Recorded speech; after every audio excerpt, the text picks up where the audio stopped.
In today's video, I'm going to guide you on how to hide badges on Roblox.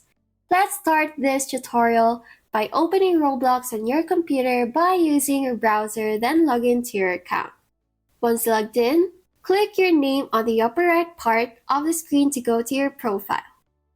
Next, scroll down to Badges section. You'll see here your badges that you've acquired. Now click on the See All button beside your badges to redirect you to your inventory. In here, you'll see the full list of your badges. If you wish to hide a badge, then simply look for that badge that you want and open it. For example, let's open this one. Next, click the three dots icon beside the badge name and then select Delete from Inventory. Confirm your action by selecting Yes in the pop-up.